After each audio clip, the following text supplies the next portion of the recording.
Vamos, tenemos por un lado el voto antes de la ley Sáenz Peña. Más conocida como la resolución de febrero.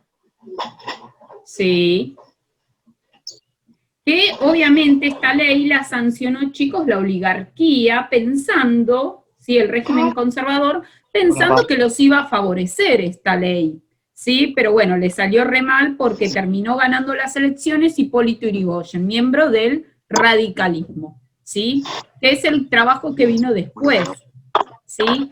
Con la ley Sáenz Peña, ¿sí? El voto fue secreto. Voto secreto. No, mira. Ya les di la... ¿Qué quiere decir que es secreto? El voto secreto significa que yo voy a es el voto como es actualmente ahora, chicos. Hay una mesa, yo me presento con mi documento, me dan un sobre, entro a un cuarto que se llama cuarto oscuro, y ahí, dentro de ese sobre pongo la boleta del candidato que yo quiero. Salgo y lo pongo en la urna, ¿sí? Deposito mi voto. ¿Se entiende? Es voto secreto por eso, porque yo entré a un lugar donde nadie me vio a quién voté. Yo puedo votar, no sé, a Hipólito Yrigoyen, puedo votar a cualquiera de los que esté ahí en elección, pero nadie, ¿sí?, sabe a quién voté. ¿Sí? Por eso se llama cuarto oscuro, porque nadie sabe a quién vote. El voto es secreto. Estamos trabajando sobre la revolución del 90, sobre la ley Sáenz Peña, ¿sí? El voto con la ley Sáenz Peña pasó a ser secreto. ¿Secreto qué significa? Que yo voy a votar al candidato que quiero y nadie me va a decir nada, ni nadie se va a enterar a quién vote. El voto antes de la ley Sáenz Peña era cantado. ¿Qué significa voto cantado?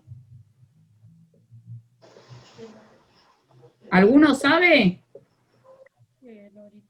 Ah, ¿No era que vos ibas y decías a quién votabas enfrente de todos, algo así? Exactamente, exactamente es eso. Yo voy, me presento en la mesa de votación y digo, yo voto a Pérez, José. Y todos sabían a quién votaba. Es decir, que ojo, ahí ya sabían quién era opositor al régimen conservador y muchas veces te secuestraban, te encerraban, te pegaban, te golpeaban, ¿sí? Para que no llegues a votar. Antes de la ley Sáenz Peña, el voto era cantado. Con la ley Sáenz Peña, el voto es secreto. Ya nadie sabe a quién voto. Después tenemos que, con la ley Sáenz Peña, el voto es obligatorio. ¿Sí? ¿Qué significa que es obligatorio? Que si no vas, que todos tienen que ir a votar. Todos tienen que ir a votar. Ojo, tenés que ser ¿qué cláusula tenés que tener para ir a votar? Hay que ser hombre. Las Bien. mujeres antes no podían votar. Exactamente. A ver, tenían que votar todos los hombres mayores ¿de qué edad? De mayores de 18 años. Exactamente. Todos los hombres mayores de 18 años podían ir a votar. ¿Se entiende hasta acá? Entonces, por eso es obligatorio. Sí, ¿y antes cómo era el voto? Que tenías que decirlo sí o sí, pero ahora es secreto. Sí, pero antes era optativo. Si vos querés, vas. Si no querés, no vas. ¿Sí? Si querés, te anotás para votar y si no querés, no lo haces. ¿Se entiende? Opto. Sí. ¿Vieron que ahora los chicos, los adolescentes de entre 16 y 17 años, tienen la opción de ir a votar? Si quieren van, si no quieren no van. No es obligatorio. ¿Se entiende hasta acá? Sí. Entonces el voto es optativo. Yo opto, elijo ir a votar. Otra de las diferencias es que el voto es, con la ley Sáenz Peña, universal. ¿Qué es este voto universal, chicos? ¿Qué significa que es universal? ¿Quiénes votaban? Ya dijimos, los hombres, ¿sí? ¿La clase alta? A ver, con el voto universal votaban los hombres de más de 18 años sin importar la clase social. Entonces, votaban únicamente los hombres. Por más que digan que era universal, la mujer no podía votar. Recién vota cuando se sanciona la ley 13.010 con el peronismo, ¿sí? Y gracias al impulso que le dio Eva Perón para que la mujer pueda acceder al voto, ¿sí? Pero bueno, hasta ahora la mujer estaba prohibido votar. Y antes de la ley Sáenz Peña, ¿cómo era el voto? ¿Todos podían votar antes de la ley Sáenz Peña? No. No. Antes, sí, era calificado el voto, ¿sí? Teníamos un voto calificado, es decir, que tenían que tener determinados ingresos económicos, ¿sí? Para poder acceder a votar. ¿Se entiende, chicos? Si yo tenía plata, votaba, y si no tenía plata, no podía acceder al voto. ¿Se entiende? Muchas veces los patrones de estancia, los dueños de estancias, hacían votar a sus peones, pero falsificaban la documentación. ¿Se entiende, chicos? Porque durante esta época que estamos viendo, el fraude electoral era moneda corriente para ganar una elección. ¿Se entiende? Una persona votaba varias veces, se utilizaba la documentación de los muertos para votar, se pagaba el voto, ¿sí? Había un montón de mecanismos por el cual se recurría al fraude, ¿sí? A ganar las elecciones. Bueno, y después tenemos otra de las características que, por ejemplo, ¿sí? Las listas con una cosa es el padrón electoral, ¿sí? ¿Saben qué es un padrón electoral? Donde aparece tu nombre y dónde vas a votar. Bien, ese es el padrón electoral. Donde aparece el listado, ¿sí? Con mi nombre, mi apellido, mi número de documento y el lugar donde voy a votar, la escuela donde voy a votar generalmente. ¿Se entiende hasta acá? Bueno, entonces, ese padrón electoral, ¿sí? A partir de la ley Sáenz Peña va a ser elaborado a partir de los registros militares, ¿sí? ¿Se entiende? Como eran hombres los que votaban y todos generalmente tenían que hacer el servicio militar, ¿sí? Entonces, en base a ese registro se iba a hacer el padrón electoral, ¿sí? Entonces, ¿En dónde? ¿En dónde se hacía? Se hacía en base al registro militar, ¿sí? Porque antes los hombres hacían, no sé si ustedes saben, el servicio militar obligatorio o comúnmente llamada colimba, ¿sí? Donde a los 18 años se hacía un sorteo por documentación, ¿sí? Y si te tocaba, tenías que ir a hacer el servicio militar, una preparación militar por un año. El padrón electoral, ese listado estaba confeccionado en base al registro militar. Pero antes, ¿sí? Antes de la ley Sáenz Peña, no, que va a haber, no. Antes de la ley Sáenz Peña, el registro militar, el padrón electoral, lo hacía un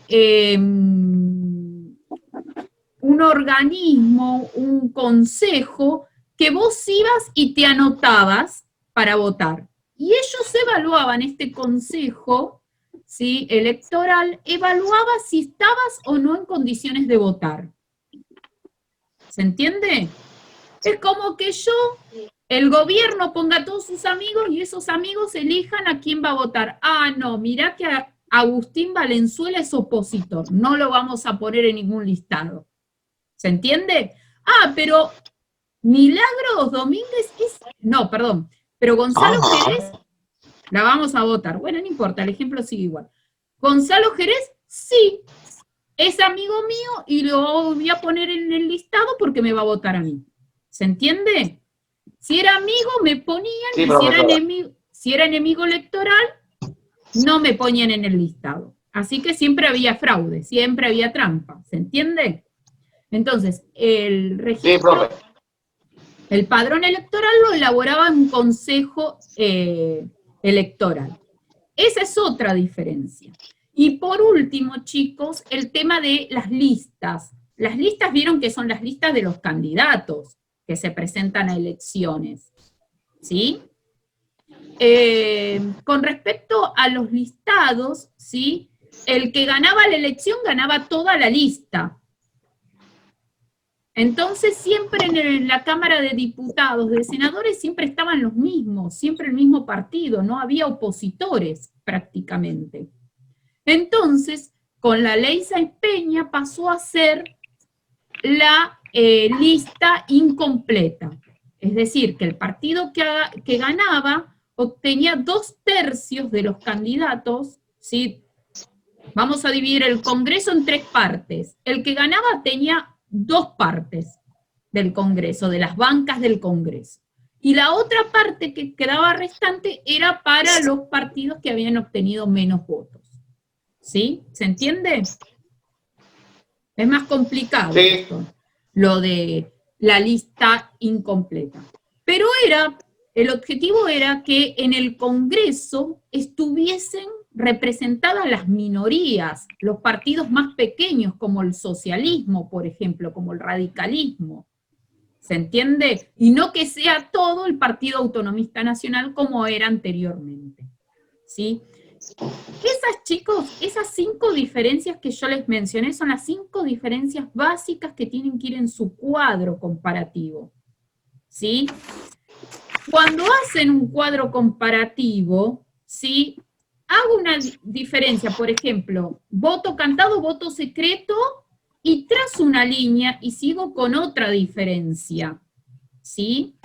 Y así sucesivamente. Básicamente son 5 diferencias. Lo del voto cantado, voto secreto, lo del voto obligatorio, lo del voto optativo, lo del voto calificado, lo del voto universal. La cuarta sería lo de los padrones que antes estaban confeccionados por un consejo electoral y ahora por los registros militares. Y por último, las listas completas antes del régimen de la ley Sáenz Peña y con la ley Sáenz Peña la lista incompleta. ¿Queda claro? Eso básicamente es lo que ustedes tienen que volcar a su cuadro. Nada más. Yo igualmente ahora con los aportes que hicieron ustedes voy a subir después una imagen del cuadro. La Primera Guerra Mundial es una guerra esencialmente europea, chicos, porque la mayor parte de los países que participaron fueron de Europa y se desarrolló básicamente en Europa, ¿sí? Entonces, la Primera Guerra Mundial se extendió entre el periodo 1914 y 1919, ¿sí? Básicamente. ¿Y qué fue? ¿Qué características tuvo esta guerra? ¿Sí? Que, a ver, es una guerra de gran extensión, decía el cuadro, gran extensión y de gran duración, ¿sí? 5 años de guerra estuvieron los países europeos, ¿sí? De gran extensión por el territorio que abarcó casi toda Europa, chicos, ¿sí? Países intervino Francia, Alemania, el Imperio Austrohúngaro, Rusia e Inglaterra. Bueno, después participó Estados Unidos, ingresó en el conflicto armado, el Imperio Otomano también, ¿sí? Fueron algunos de los países participantes. Bueno, entonces, fue de gran duración, realmente 5 años, donde obviamente se vieron un montón de crueldades, ¿sí? Porque comenzó a utilizar nuevo armamento, mucho más destructivo y dañino, ¿sí? Mucha propaganda se utilizó durante esta guerra para que los hombres se alistaran al ejército, ¿sí? Porque obviamente la mayor parte de los hombres que fueron a la guerra no eran soldados, no todos son soldados. Muchos de ellos, por ejemplo, fueron campesinos que fueron obligados, como Rusia, que mandaba a sus campesinos a la guerra donde nunca habían utilizado un arma. ¿Se entiende? Que donde toda su vida estuvieron con arados, ¿sí? Cosechando, pero nunca supieron utilizar un arma. ¿Sí? Entonces la propaganda sirvió y también para, obviamente, generar odio hacia el enemigo, ¿sí? Mirá lo que están haciendo los alemanes en el territorio, mirá, están matando niños, mujeres, y que esto y que el otro. Obviamente, toda guerra lleva a un lavado importante de cabeza por parte del enemigo, ¿sí? Que también lo vamos a ver eso en la Segunda Guerra Mundial, ¿sí? Y como ya les dije, nuevos armamentos que comenzaron a utilizarse, que ese era un punto que tenían que investigar ustedes e incluirlo en el texto, no hacerlo aparte como punto 3 o 2 o 3, no sé qué tenía, cuál de los puntos era, sino que tenían que incluirlo en el texto. Ahí cuando mencionaban el armamento, como dice por ejemplo tanques, armas químicas, yo no sé si alguna vez vieron imágenes de la Primera Guerra Mundial, pero utilizaban como unas máscaras, ¿sí? Porque tiraban gases venenosos que te ahogabas, morías por ahogamiento, ¿sí? Entonces te ponían unas máscaras, ¿sí? Para poder respirar bien. Comenzaron a utilizar los submarinos, sobre todo Alemania utilizó submarinos para bombardear a los barcos que traían provisiones a los enemigos, ¿sí? Que traían alimentos, armamentos, como fue el caso de Estados Unidos. Estados Unidos ingresó al conflicto mundial, ¿por qué? Porque Alemania le bombardeó los barcos. Cansado, ¿sí? de que sus barcos se hundieran en el océano, los norteamericanos decidieron dar apoyo no solo económico, sino también militar a Inglaterra, básicamente, a Francia y a Rusia. Se comenzó, bueno, el submarino, se comenzó a utilizar aviones y dirigibles, todos ellos obviamente para bombardear, llevaban bombas, ¿sí? Y las tiraban desde el aire y obviamente el objetivo era destrozar, romper, ¿sí? Puntos estratégicos. Ustedes, si tendrían que bombardear una ciudad o un país, ¿qué puntos elegirían para hacerle daño al enemigo? ¿Cuáles serían los puntos más importantes? Desde el avión tenés que bombardear a tierra. ¿Qué bombardearías en tierra? ¿Qué es movilidad militar? ¿Sí? Aviones, tanques, ¿qué más? Bueno, ¿dónde hago todos ellos? En las industrias, las fábricas. Una de las primeras cosas que voy a bombardear son fábricas, ¿sí? Para que mi enemigo no pueda hacer nada, ¿sí? No pueda fabricar armamento, ni tanques, ni provisiones, ni armas, ni... Van a bombardear las fábricas que son un punto estratégico, siempre.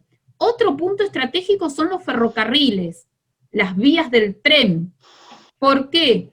Porque me permite trasladar, sobre todo, a las tropas, ¿sí?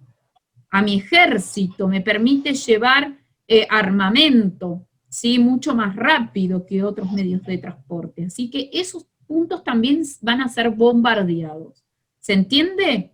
Son puntos estratégicos. Los puertos también, las embarcaciones van a bombardearse, ¿sí? Para que el enemigo, ¿sí? Se quede sin recursos. Bueno, esas fueron las características. Es decir, bueno, que ustedes podrían haber empezado, que la guerra se extendió entre 1914 y 1919, cuyas características, y pueden mencionar todas las características que tienen, y las causas después seguir, con las causas de económicas. económicas, ¿sí? Básicamente, chicos. Siempre que hay una guerra, básicamente son por cuestiones económicas y políticas, básicamente, ¿sí? Acá habla de la segunda fase de la revolución industrial que nosotros ya habíamos visto, que va a generar lo que es el imperialismo, ¿sí? La búsqueda de los países europeos por tener colonias, sobre todo en Asia y en África, y obtener recursos o vender sus productos, ¿sí?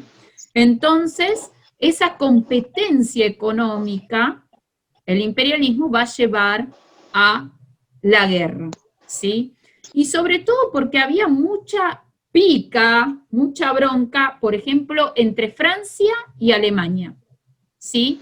Francia y Alemania se habían enfrentado en la guerra franco-prusiana. En esa guerra va a perder Francia y va a perder territorios que son muy importantes. Estos territorios se llaman Alsacia y Lorena. Y eran importantes porque de ahí se obtenían hierro y carbón para la industria. Por eso, ¿sí? Se tenían bronca. También se tenían bronca los alemanes con los ingleses. ¿Por qué se tenían bronca? Porque Alemania había logrado ser una gran potencia económica.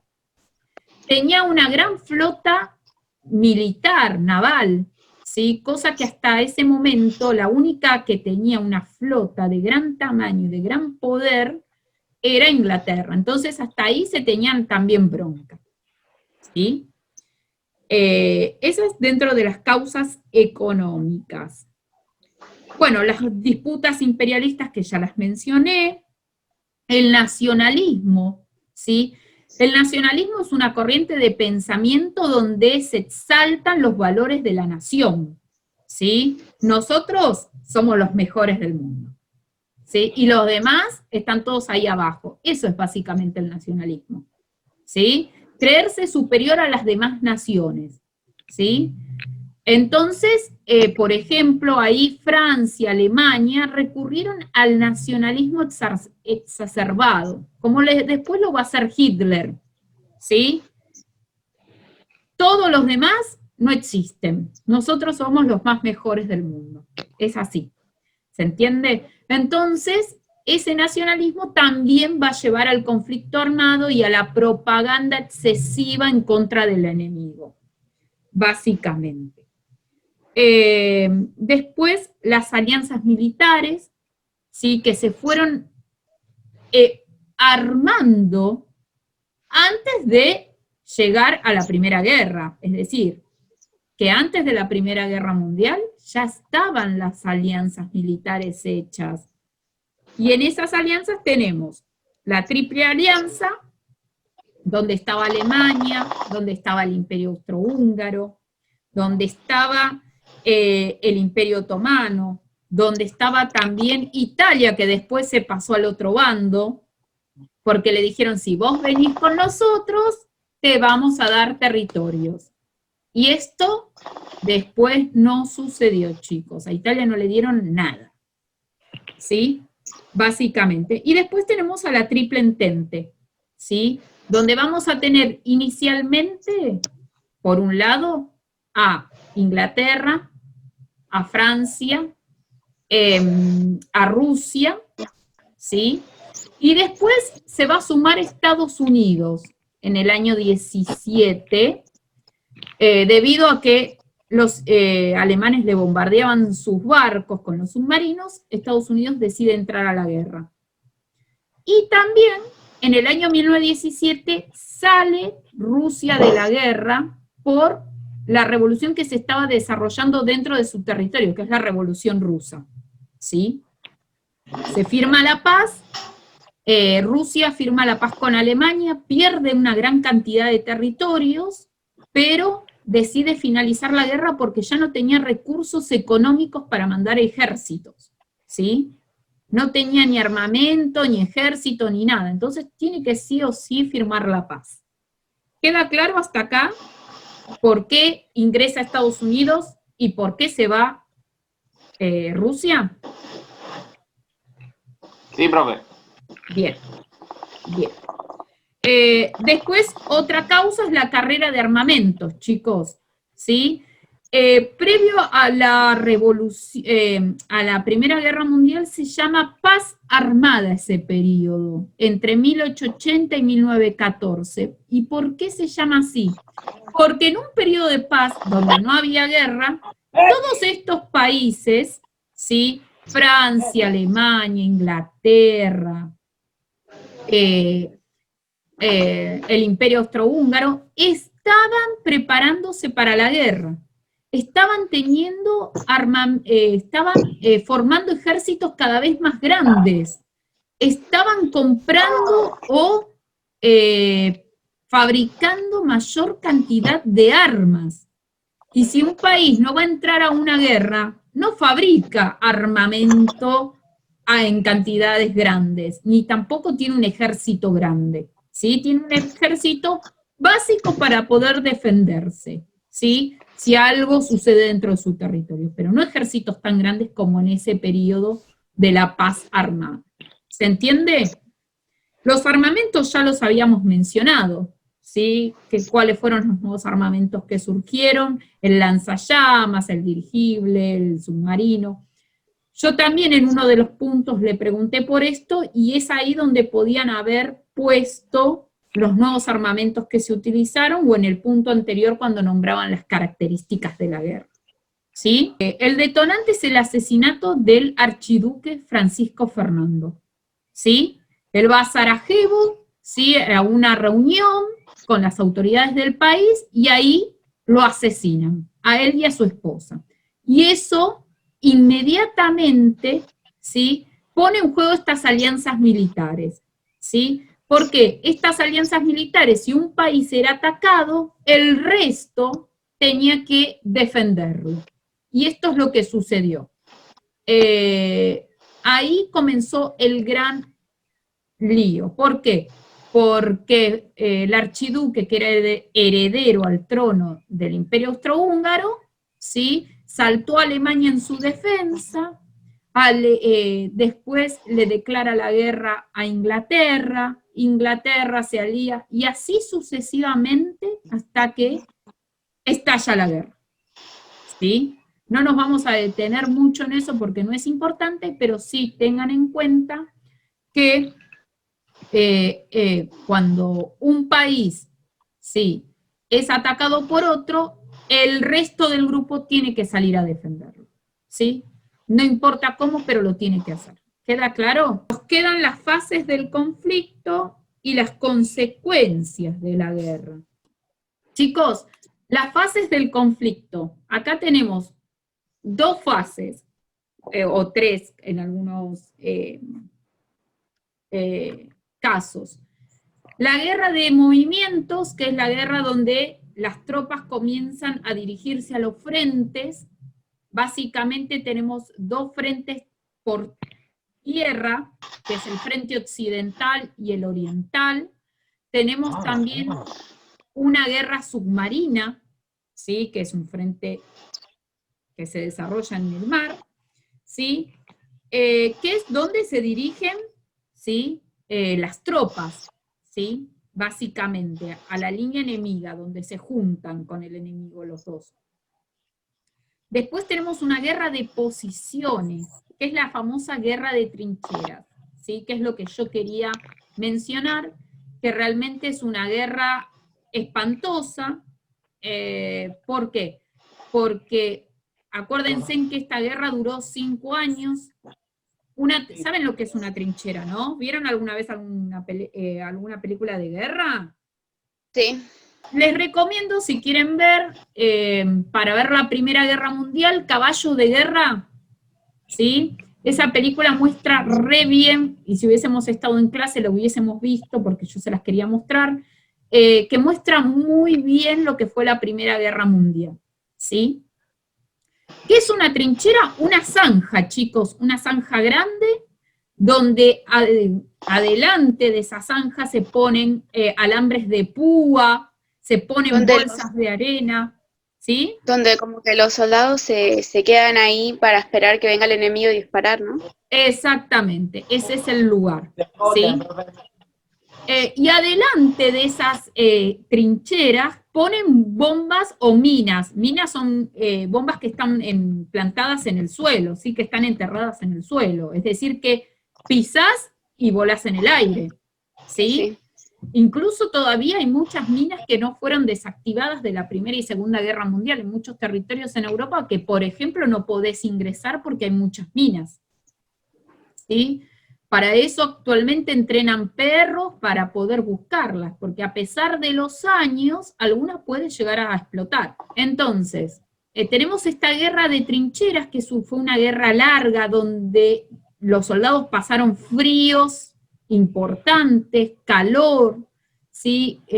Bajas temperaturas, altas temperaturas, lluvias, imagínense sin protección, porque esas trincheras no tenían muchos techos, donde estaba lleno de ratas, chicos, donde a veces no llegaba la comida, donde no tenían lugar para higienizarse, para hacer sus necesidades, donde muchas enfermedades eran comunes en esos lugares, chicos.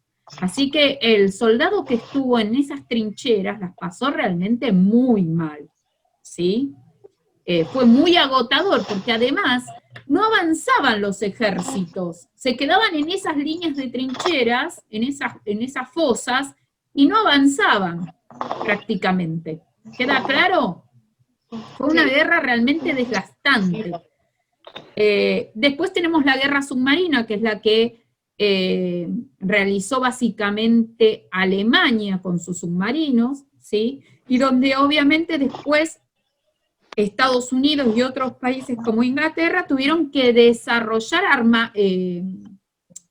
armamento para detectar los submarinos, por ejemplo, tecnologías para detectarlos, como por ejemplo los sonares, ¿sí?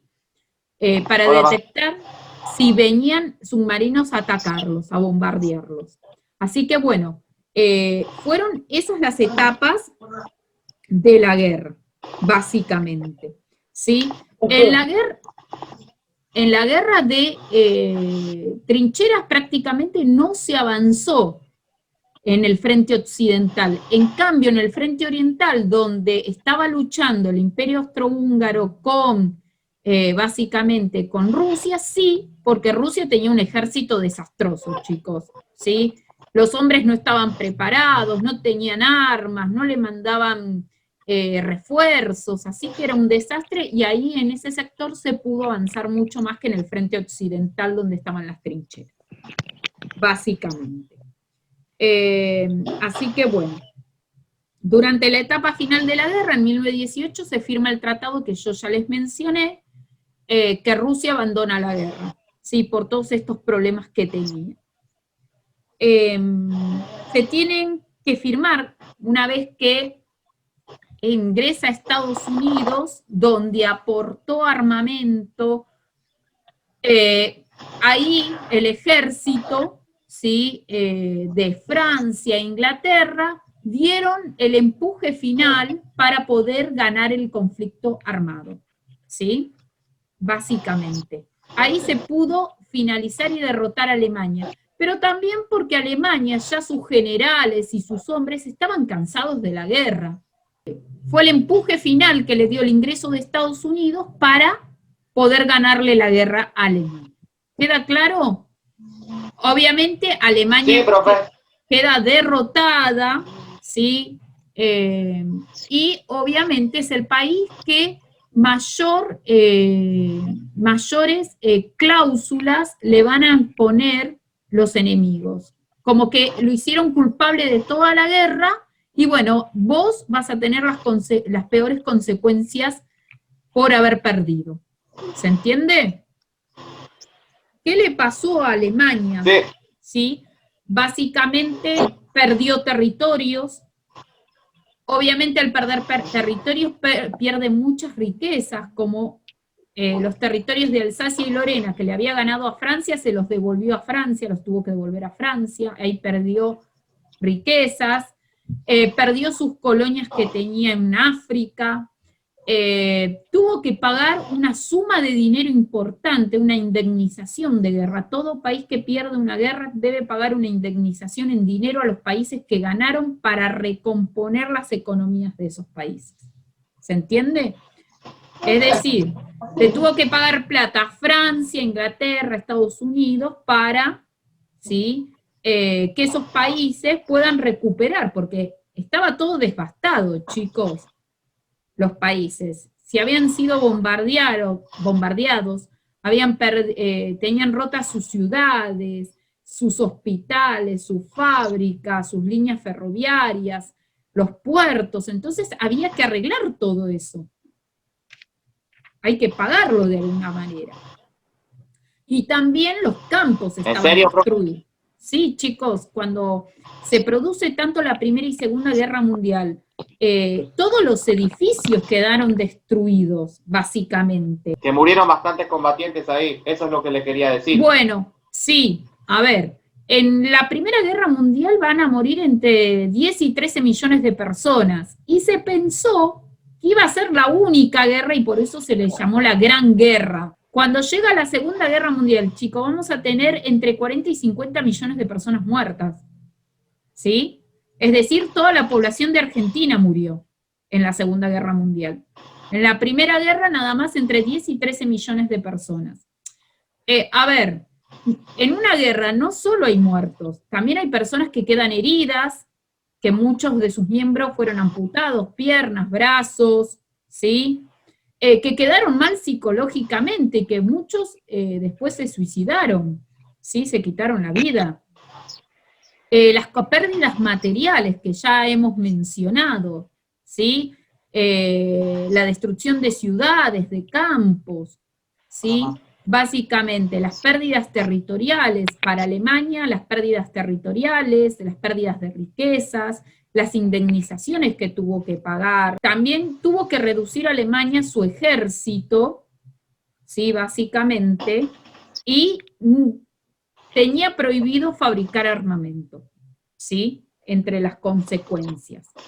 También se creó la Sociedad de las Naciones Unidas, la disolución de los grandes imperios, como el Imperio Austrohúngaro, cuyos países que estaban bajo su poder lograron su independencia. El Imperio Otomano también se disolvió, ¿sí? Estados Unidos quedó como una gran potencia económica, ¿sí?, y es la que va a otorgar una serie de préstamos a los países europeos para recomponer sus economías, básicamente, ¿sí? Y otra consecuencia importante es el rol de la mujer en la Primera Guerra Mundial. ¿Por qué? Porque mientras los hombres se fueron a pelear al frente de batalla, fueron a la guerra, la que se ocupó de las fábricas, ¿sí?, fue las mujeres. Las que trabajaron fueron las mujeres. Así que ya no se la consideraba tan débil y únicamente para ser ama de casa, sino que ahora la mujer mostró el papel importante que cumplió en estas sociedades, porque sin ellas los hombres no hubiesen podido pelear. ¿Se entiende? Así que bueno, sí, hubo cambios importantes a partir de ellos. Y obviamente, ¿sí?, políticas de nuevamente volver al tema de reproducción, porque murieron muchos hombres. Había menor cantidad de hombres que de mujeres. Así que bueno, por otro lado eso, se fomentó también la fecundación, ¿sí? Así que bueno, en Europa básicamente.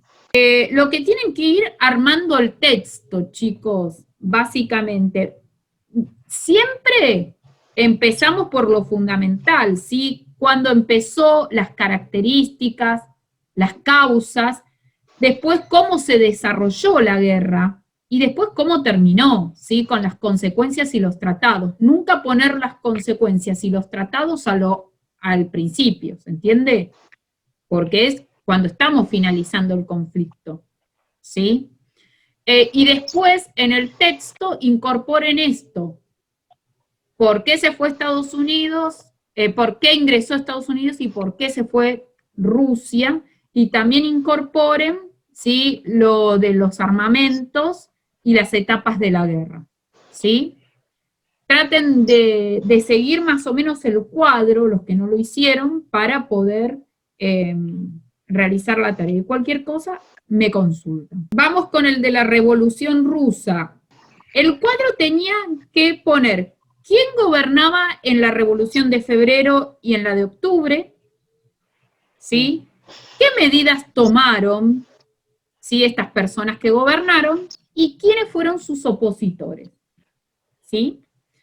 Vamos a empezar con la Revolución de Febrero, ¿sí?, que es la primera, ¿sí? A ver, cuando se desarrolla la Revolución Rusa, ¿quién gobernaba Rusia? Zar Nicolás II. Bien, el zar Nicolás II, ¿sí? Chicos, el zar era un rey, ¿sí? Era el rey. Sí, el zar como un rey.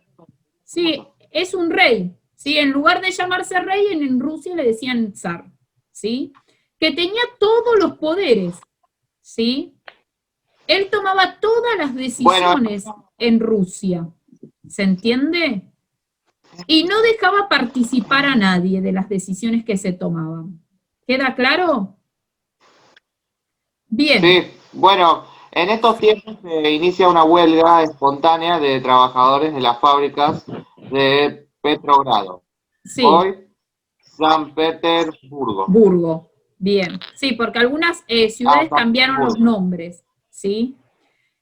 A ver, sí, hubo manifestaciones, huelgas, ¿sí?, por las condiciones en las que se encontraba Rusia. Imagínense, habían ido a pelear a una guerra donde no tenían armamentos, donde no tenían hombres, donde obligaban a los campesinos a ir a un frente de batalla donde no tenían ninguna preparación, donde pasaban hambre y frío, chicos, porque Rusia tiene temperaturas extremas, ¿sí?, de 20 grados bajo cero. Hay que bancarse 20 grados bajo cero sin calefacción, ¿sí? Entonces, bueno, todos estos conflictos, incluso en 1905 hubo una revolución previa, ¿sí?, donde participó el Pope. El Pope es la autoridad máxima de la Iglesia ortodoxa, ¿sí? Es como el Papa para los católicos, ¿sí? Para la Iglesia ortodoxa es el Pope, reclamando carbón y pan, ¿sí? ¿Por qué se reclama pan? Porque el pan es el alimento del pobre, lo dicen básicamente, ¿sí? Entonces reclamaban eso, se organizó una manifestación. En esa manifestación el ejército ruso reprimió y se llamó el Domingo Sangriento, ¿sí? Porque obviamente murió gente un día domingo, ¿sí? Bueno, estos fueron antecedentes a la Revolución del 17, ¿sí? Cuando se produce la Revolución de Febrero, ¿sí?, se toma prisionero al zar Nicolás y a su familia, ¿sí? ¿Y quién queda gobernando? ¿Alguno lo anotó? ¿Se acuerda? Alexander Kerensky. Kerensky es el que va a gobernar durante la Revolución de Febrero, chicos. Alexander Kerensky, ¿sí? Miembro, ¿sí?, o líder, mejor, líder del partido menchevique. ¿Sí? Eso es lo que tienen que poner, básicamente. Gobernó Alexander Kerensky, líder del partido menchevique. ¿Qué medidas tomó Alexander Kerensky? Las primeras semanas fueron de paz. En las ciudades como en las zonas rurales no hubo represalias. Sí, ¿y qué hizo además de esto? Se decreta la libertad de prensa, de reunión y se permite. Volvé a repetir con respecto a la libertad de prensa. Se decreta la libertad de prensa de reunión y se permitió entrada de los exiliados, entre ellos de Vladimir Lenin. Bien. A ver, decretó la libertad de prensa y de reunión, ¿sí? Esa es medida fundamental porque Durante el gobierno del zar ningún opositor podía escribir ni opinar libremente. Y permitió el ingreso de los exiliados políticos, como Lenin, Vladimir Lenin. ¿Alguna medida más tomó el gobierno de Kerensky? Que empezó a hacerse cada vez más impopular. Claro, ¿saben por qué se hizo impopular? No lo pongan porque no es una medida, ¿sí? No lo pongan eso, pero se hizo impopular porque no firmó la paz de la guerra, chicos. Continuó la guerra. Otra medida que tomó es continuar en la Primera Guerra Mundial. Continuó con la Primera Guerra Mundial y no, obviamente no firmó la paz, ¿sí? Continuó con la guerra, ¿sí? Enviando gente que no tenía preparación, que no tenía armamentos, que no tenía nada, ¿sí? Bueno, ¿y quiénes fueron los opositores de Kerensky? ¿A quién mencionamos que ingresó Lenin. a Lenin? Bien, es uno de los opositores, ¿y el otro? Trotsky, muy bien. Lenin y Trotsky son los principales opositores, ¿sí? Miembros del partido bolchevique, ¿sí? O también pueden poner el partido bolchevique, ¿sí? Partido bolchevique y sus líderes, Lenin y Trotsky. Vamos a la Revolución de Octubre, ¿sí? ¿Quiénes van a gobernar? Los bolcheviques liderados por Lenin y Trotsky, ¿sí? El partido que va a gobernar van a ser los bolcheviques. Los bolcheviques liderados por Lenin y Trotsky. Vamos a las medidas tomadas de la Revolución de Octubre. ¿Qué medidas se tomaron? Paz inmediata para la Primera Guerra Mundial, chicos, ¿sí? Medida fundamental, paz inmediata en la Primera Guerra Mundial. Esa es una de las primeras medidas que tomaron. Para la segunda, me imagino que hicieron el derecho sobre la tierra. Bien. Derecho sobre la tierra o distribución de las tierras. Distribuyeron tierras. Paz inmediata para la guerra, distribución de tierras, ¿qué más? Y convocatoria a elecciones para elegir autoridades. Y los opositores, chicos, ¿quiénes eran los opositores? ¿Quién creen que iban a ser los opositores a este régimen bolchevique? Por lo que tienen ahí en el cuadro, fíjense en el cuadro quién pueden ser los opositores. ¿Quiénes habían gobernado en la Revolución de Febrero? Alexander. Alexander Kerensky. ¿Y miembro de qué partido era? Habíamos dicho que era menchevique. Mencheviques. Entonces, los opositores van a ser los mencheviques y los aliados al zar Nicolás II. Opositores de octubre eran los mencheviques y los aliados del zar, que conformaron el Ejército Blanco, que se enfrentó después, vamos a ver, en la guerra civil con el ejército bolchevique. Entonces, los mencheviques y los aliados del zar que dieron origen al Ejército Blanco. ¿Sí? Chicos, una medida que yo me olvidé de decirles de la Revolución de Febrero es que no se tomaron ningún tipo de represalias con los seguidores del zar, ¿sí? Todos aquellos que habían estado con el zar o gobernando con él, ¿sí? No se les hizo nada. No se tomaron represalias con los seguidores del zar. Eso es en febrero, en las medidas tomadas en febrero. Bueno, eso es lo que tenían que haber puesto en el cuadro, ¿sí? Chicos, después en la pregunta número 3 decía, ¿por qué se desarrolla la guerra civil y sus respectivas consecuencias? La guerra civil se desarrolla porque vieron que se convoca elecciones y en esas elecciones pierde el partido bolchevique. Y ahí, obviamente, el partido bolchevique se enojó, no estuvo de acuerdo y comienza el enfrentamiento con el Ejército Blanco, chicos. con el ejército de los mencheviques y los seguidores del zar. Esto de que se producen elecciones y pierde y hubo muertos y todo eso lo ponen dentro del cuadro y eso va afuera porque es parte de la 13. ¿Por qué se desarrolla? ¿Sí? Cuando pierden los bolcheviques, ahí comienza la guerra civil. Y las consecuencias, bueno, fueron que después de las elecciones que se realiza, pierde el partido bolchevique y Lenin disuelve la asamblea y comienza el enfrentamiento con el ejército blanco. Otra, chicos, otra medida que tomó Lenin en la Revolución de Octubre, ¿sí? Es la creación del Soviet del Comisario de los Pueblos. Eso es en las medidas de octubre, Soviet de Comisarios del Pueblo.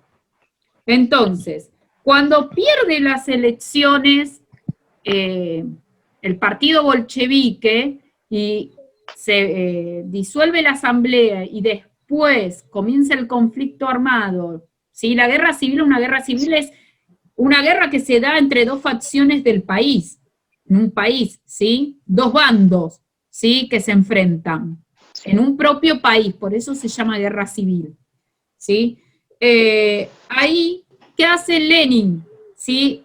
Las consecuencias es la formación de la Checa, ¿sí?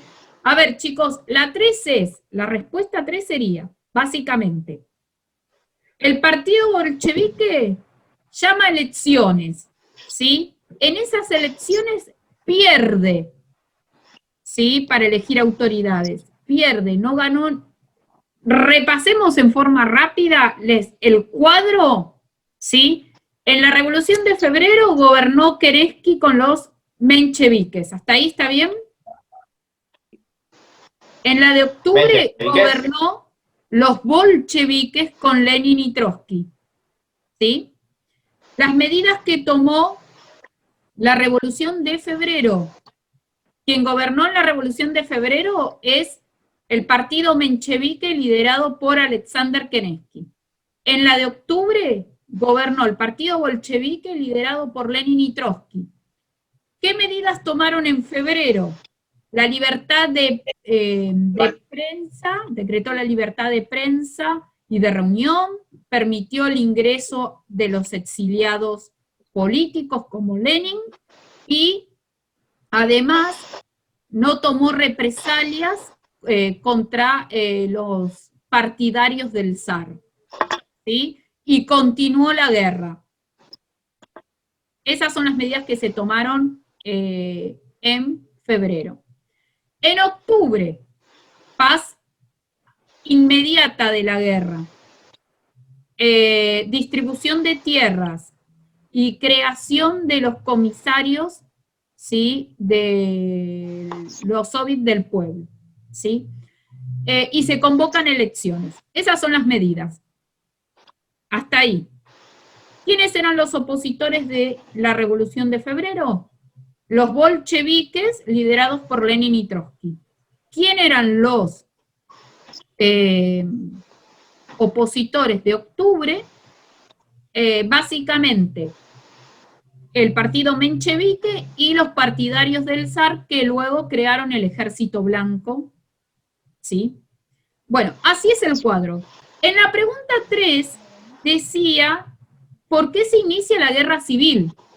La guerra civil se inicia cuando se crea, se convoca elecciones y en esas elecciones el partido bolchevique pierde. ¿Qué hace Lenin?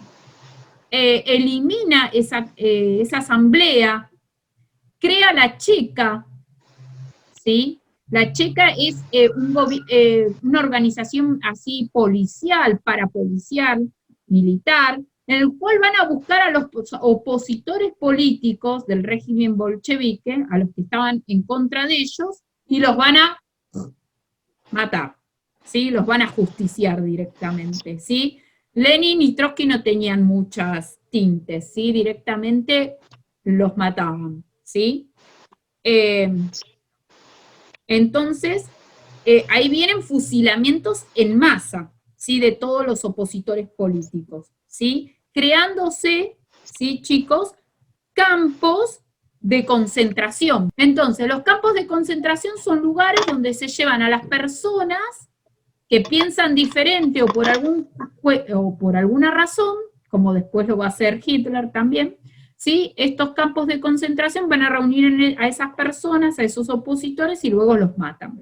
Otra medida que va a tomar durante esta guerra civil es que el zar y toda su familia, chicos, va a ser asesinada, ¿sí? Todos los miembros de la familia, inclusive el zar, van a ser asesinados. ¿Queda claro? Entonces, las consecuencias fue la formación de la Checa, el asesinato de el zar y toda su familia, ¿sí? Esta guerra civil donde se va a enfrentar el ejército rojo de Lenin y Trotsky y el ejército blanco, perdón, lo que va a llevar, ¿sí? Es al triunfo del ejército bolchevique, del ejército rojo de Lenin y Trotsky, ¿sí? El triunfo del ejército rojo, ¿sí? Y ahí se va a establecer la Unión de Repúblicas Socialistas Soviéticas, la URSS, ¿sí? Que se la conoce con las siglas URSS, ¿sí? Básicamente. Y obviamente la muerte de un montón de millones de personas, como había dicho básicamente Gonzalo, ¿sí? El videíto dice que mueren 5 millones de personas, ¿sí? Pero es posible que ese número sea aún mayor. ¿Por qué, chicos, mueren estas personas, estas 5 millones de personas o más quizás? Por hambre, básicamente, hambre y frío, ¿sí?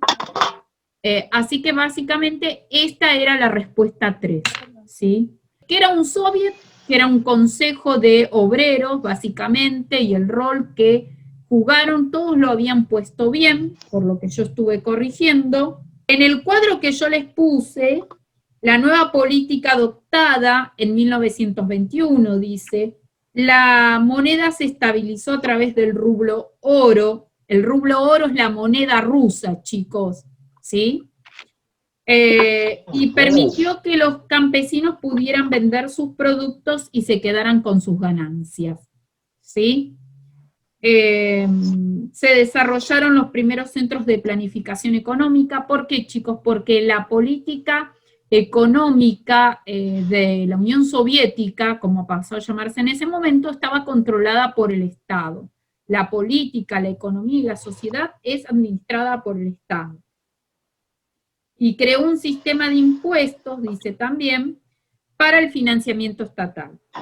Se desarrollaron, bueno, ya lo dije, los centros de planificación económica, comenzaron las inversiones a gran escala, ¿sí? Así que, y sobre todo para la obtención de hidroelectricidad, es decir, de centrales hidroeléctricas para obtener energía, que es lo que faltaba en Rusia en ese momento, ¿sí? Esas son las medidas de la nueva política económica que ustedes tendrían que haber puesto en el punto 4. Con esto hemos explicado Primera Guerra Mundial, Revolución Rusa, que se desarrolló a la par de la Primera Guerra Mundial. Así que bueno, espero, chicos, porfis, que completen y envíen sus trabajos.